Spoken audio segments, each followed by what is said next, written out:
Hey everyone, welcome back to Private Club Radio, your industry source for conversations, trends, news, and updates. I'm your host, Denny Corby. As always, appreciate you all so much for being here. Thanks for being a part of this journey. So last episode, we talked with Josh about renovations and going through updates and everything. In this one, I get to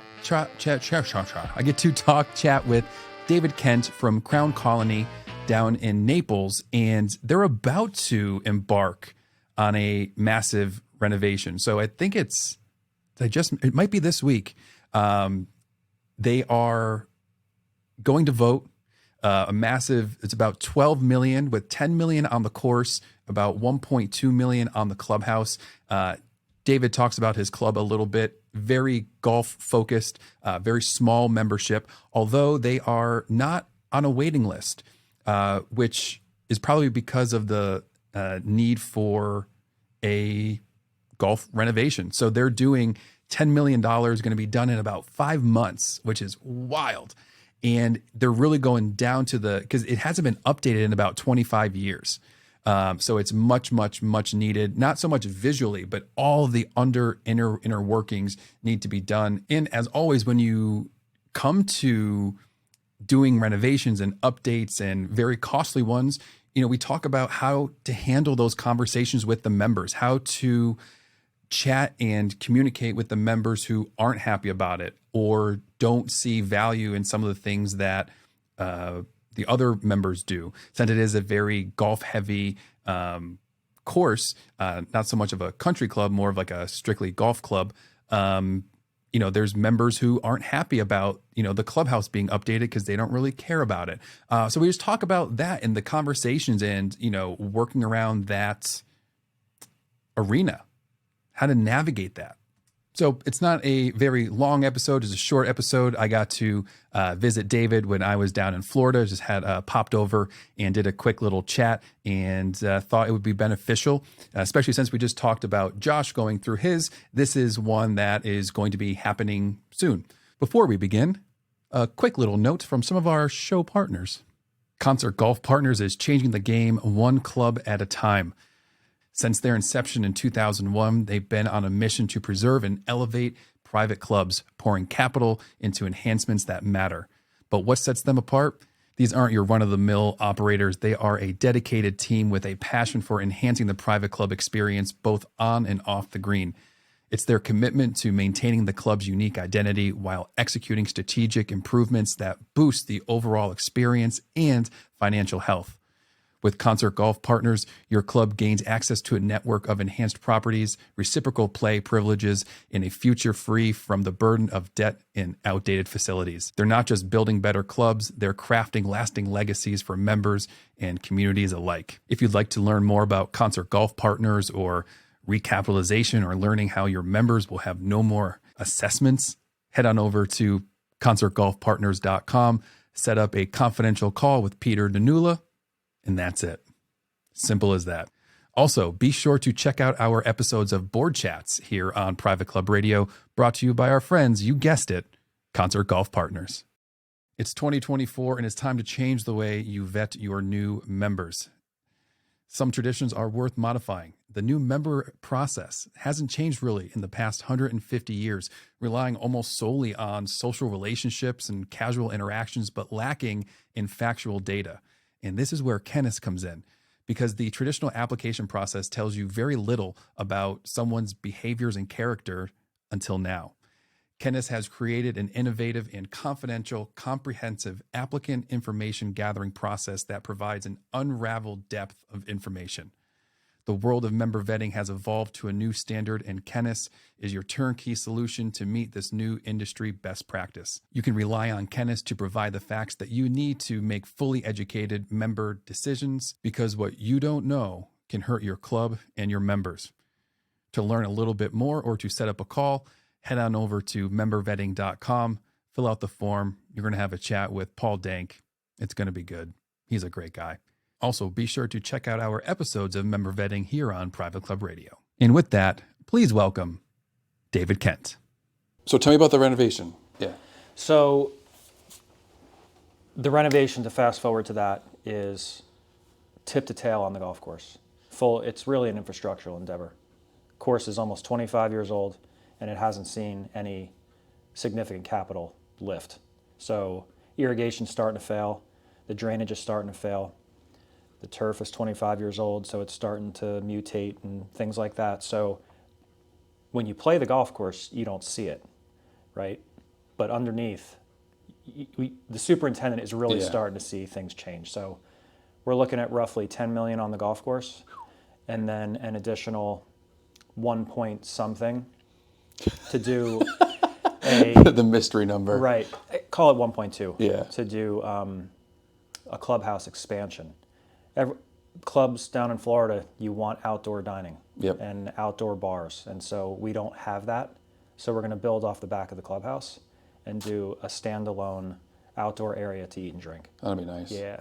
And then I'm assuming nice cooling areas or cooling things, and then when it's hotter out, keep it nice and cool in there. You can secure it with roll down doors or shutters, huge fans. When it's cool, infrared heaters. The centerpiece is going to be the bar in an octagonal shaped structure right behind our new proposed 18th green. So the golf course isn't seeing a ton of redesign features. It's all new infrastructure. Really? I mean, to do irrigation alone on a course where you're roughly 100 acres, I mean, you're looking at 4 to 5 million just to do irrigation alone. It's a lot of work. It's a lot of work. And you're starting from scratch then? You really are. You're going down to the... Yep. So our notice for annual meeting went out a couple weeks ago. The annual meeting's April 11. Proxies have hit mailboxes and inboxes, and we're collecting proxies up through the 10th of April. The vote will be... This is like current. This is like this is right now. This is right now. Yep. This is right now. Membership is eagerly waiting the vote to be announced on April 11. I anticipate that it's going to pass, resoundingly so. Yeah. The project is 2026. Completion. That's when we'll start. Oh, wow. So we find 2 years of lead time just to make sure the permitting, Southwest Florida Water Management District, that we check all the right boxes with the engineer, the architect, everything. So we'll start, it's an off-season project. So we'd start April of 26 and then cut the ribbon hopefully December 1st of 26. Wow. 7 months. 6, 7, that's wild. Oh, yeah. That's a lot of work in a short amount of time. It's the growing season, so we'll hit it fast and furious. Wow. And then by midsummer, you're pretty much done. And the superintendent and his team, they're just growing everything in. So yeah, that I would assume a good planning for 2 years for that. Mm-hmm. Is there any challenges looking as the world and technology and everything's like expanding and everything's new now and like updates are coming quicker and sooner? Is it difficult planning for that far out or not really? Having that lead time is adequate. Okay. So the plan itself for the course and the clubhouse piece, they're done. Once we get the approval from the membership vote, then we'll dive deeper with grading plans and greens plans, and it starts to come to life in a 3D fashion. Whereas right now it's just renderings, albeit done. Yeah. We have the architectural piece and the renderings for the clubhouse, then you'll start looking at the plumbing and the build and the electric and the FF&E to figure out how you're going to furnish it all, things like that. So having 2 years lead time it's a nice window to work with. Yeah. Yeah. And the anticipation gets to go there, and you get to really build up that excitement and momentum. And now, do you think this is going to help also with memberships then as well? That's going to be a bigger... 100%. Yeah, I mean, I can't necessarily say it's like a field of dreams, build it and they will come. Yeah. But you have to be relevant and you have to be vibrant in such a competitive marketplace. Like Jason would tell, we're one of the 3 most competitive markets in the country. You've got Jupiter and the Palm Beaches on the East Coast. You've got Palm Springs out west, and you have Southwest Florida. So you have 150 private clubs in Lee and Collier County. So if you aren't engaging these significant obligatory and aspirational capital improvements, you're dying because everyone else is doing it. And the clubs that have done this, that have made all of the really wonderful improvements to their amenities and member experience, they're all full. All their memberships are full. And you've been here since 2020, so has this been one of your kind of like major things the one you've been really hoping and pushing for? 100%. And it's less of, a personal achievement and milestone. It's just knowing and believing it's the right thing for the club. How many memberships do you have here? So the cap is 260. And so that's not bad. It's a small membership. Yeah. It's just a golf club. It's golf and food. So the golf is the centerpiece. It needs to be taken care of. Enhance the practice facility, make sure the infrastructure on the course is good, that you're delivering a premium product and experience every day. And you're 24 or 5 years old, it's time. Yeah. I'm just thinking from like my point of view, like if I was looking at a golf club, like I would hope to come in and everything's nice and fresh and new and exactly up to, you want to bring your friends, you want to 100%. You want that wonderful, rich experience from the minute you get here. Lunch, golf cocktails, dinner, however that looks. Yeah. Golf and go. You want it to be right every day. What have been some of the bigger challenges and hurdles with the whole process so far? Building the capital. The relevance to a club now and in the future is the club's net worth and the club's capital. So how are you guys doing that now? We've really accelerated robust growth and contribution to our capital reserve through capital dues, through growing the membership that are paying the dues, through raising initiation fees. As long as you feel the experience is relevant to the initiation fee, it's very competitive in the marketplace. So it's growing that capital reserve to be prepared for the future. Assessment's a dirty word in the club business. Yeah. So you don't want to just, hey, we've got this great pie in the sky concept, and oh, by the way, we're going to pass the hat for $50,000 of membership. You want to be able to build that reserve for now and the future. And that's through capital dues and initiation fees. Are you going to borrow? Or are you looking just to fully cash it out? No, there'll be some borrowing as well. So call the project in total $12 million. Mm-hmm. It'll be 1/3 from capital reserve, 1/3 from borrowing, and 1/3 from member assessment. That's not horrible. Yep, so $4 million each. Yeah, no, that's not bad. And hopefully you can probably get a good rate. We hope so. Hopefully. We hope the rates start dropping. The capital model a few years ago looked a lot better than it does now, but it's still adequate for us to service the debt through the capital dues and our capital reserve. Are there any short-term pains you and the club have made, or kind of, I don't want to say sacrifice, but has there been some things because you're looking to plan, and do a heavy push with it? Have there been some areas where we're like, hey guys, listen, this might be a little bit janky for a bit, but just bear with us because we know the fruits are going to be better? So the initial look from the master plan committee, it was golf, golf, golf. Let's make sure that we enhance our practice facility, obviously lift the infrastructure to where it needs to be. So everything was golf focused. Then, boards change, committees change. So then holistically, it was, let's see if we can lift the house piece as well. So then the clubhouse expansion came online. Now it's only 10% of the total spend. I was going to say, yeah. But it really stoked emotions of the membership, where some are like, this just puts it over the top for me, and I am totally in. And there are some that think, why on earth would you do something like that? So you're never going to please all people all the time. Right. But the board and myself, we feel this is the best plan for the club as a whole.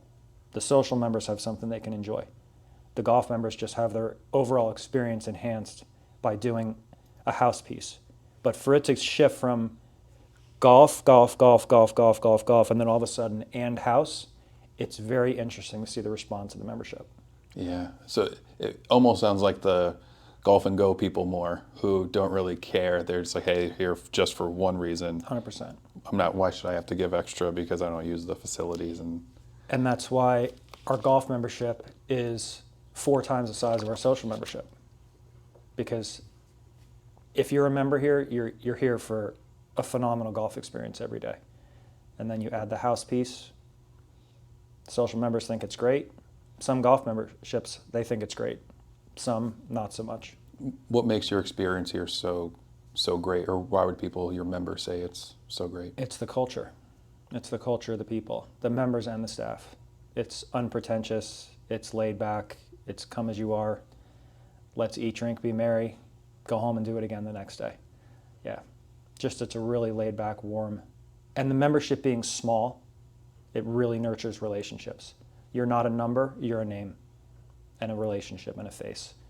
You must have a lot of training in that with all your staff as well, or because that's like some top level stuff. We do. We want to make sure, and it shows in the retention of the staff, that aside from bringing the right training and the steps of service for the membership, we create such a great environment for the staff that our level of staff retention is as high as anybody's in town. We're not chasing staff. We have staff that when they're on board and they're ingrained in the experience and service, they stay because they're happy too. The members are happy and the staff is happy. Going back, how, with those members who are irritated, whatever, how have you smoothed that over? I know there's still some more like time and like decisions to come, but how have you as, the leader kind of diffused or tried to like get them on board? It's respect of opinion and active listening. You understand that not everyone is going to agree on everything all the time. You want to see that really happen, just change something. It doesn't matter what you're changing. The cheese on the burger, the tissue in the bathroom, you're going to get all sorts of opinions. Just actively listen, understand them, respect their opinion, even if it's not in alignment with what you think or what the board thinks is the best for the club. That's challenging. I don't think I can say his name because the way I phrased it when we were talking, he didn't like it. So I'll hold out. But he said, your goal, and I'm paraphrasing. We're having a fun conversation. He goes, the goal is to only piss off 10% of your members every year, but keep it the same 10%. He said like at like most. He's like, because you're not going to make everyone happy. He's like, so if you can make 10% or less and keep it the same, because there's managers who come in that keep pissing off different 10%. Sure. And now after 4 years, it's 40% of the membership is not like you for some reason or like another. He's like, if you can just find less than 10%, just be happy with knowing those people who aren't going to like you for whatever reason or the club, and that's who they are. He's like, we'll just keep it at that. Yeah, I've not heard it like that before. But I'm probably phrasing it horribly. No. But that's just how I took it. It makes complete sense. It's hard. Every club has them. Every club is going to have the whole poker, the complainer looking for the shadow in the corner, and that's their MO, and that's fine. You just kill them with kindness, and you kill them with consistency. Just consistent. Just wear them down. That's it. Just do it, and you might turn one, right? We're delivering an experience and a lifestyle. Yeah. We're not saving lives, but we can change lives for the better. Offer consistent, sustainable product and service for the members, and hopefully you get a few more on your side every year. Yeah. Everyone's on the bus. The Energy Bus. Great book. Great book.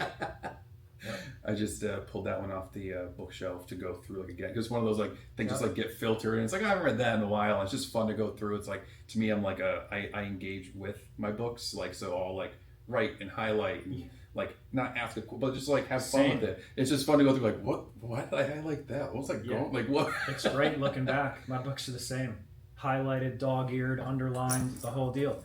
So I got it from. There's just like, and then even like the corners, I'm like, if I don't have a thing on me, I'm like, I'll just do the corner as well. Have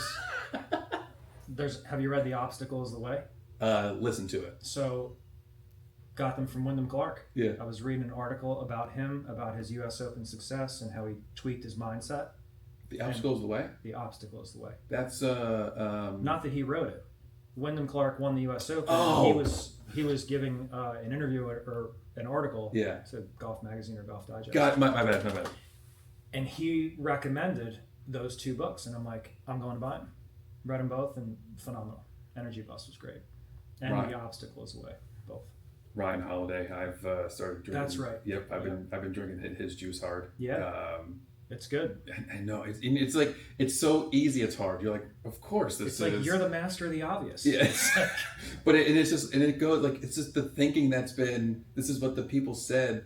And like, I haven't read like the, all like the Stoic books, but I've read them through him, so to speak. Yeah. But it is interesting when he phrased it a few ways. It's basically you're reading you're reading these thoughts of people who did not intend to be published. Like this was before press it. There's they're writing their stuff for their own, not any there's no tweets, there's no nothing. Yeah. And then to get it all, it's that's the same stuff everyone's just going through. 100%. Whether it's back then. But any words of, I don't want to say words of wisdom, or just any people starting to go through the process now, any words of wisdom, words of the wise, any people who might be starting to go through a similar progression? Two things are top of mind. So number one is we're in the business of making decisions on data and fact, not on opinion and emotion. I think that's number one. We all have an opinion and we all have emotions, and they're triggered by different things. But we have to be in the business of making those decisions on fact and data. Not sexy, no flair to it, but it's when you make the most sound decisions. Second, transparent and frequent communication all the time. It doesn't just stay in the boardroom or in my office or in a committee meeting. Tell the story over and over and over and over and over and over the same way. Because you'll be astonished that even when you do it, then you'll get asked the question, well, what about this? And you're thinking, well, we've already answered that 4,800 times, but we're going to do it 4,801 with a smile on our face, just to keep communicating all the time. You can't over communicate, especially when it's, hey, guess what? We want to spend $12 million and engage this project. It isn't we're doing it, now give us the money. It's these are the reasons why, and you bring them all along with you. So more and more people are on the bus because you've told the story over and over with the whys, rooted in the fact, and just be as transparent as you possibly can. That's fine. Thank you, sir. Yeah. Thank you. Great to meet you. You as well. Hope you all enjoyed that episode. I know I did. I just love learning so much of the ins and the outs and how different clubs do different. Oh, this is so fascinating. I love it. So thank you all so much for being here, enjoying, supporting the channel. Hope you all are enjoying the content as much as I do. Obviously you are. But if you are, always appreciate a like, share, or subscribe. If you haven't done so already, subscribe to our newsletter. Head on over to privateclubradio.com to subscribe. And that's it. Until next time, catch you on the flippity flip.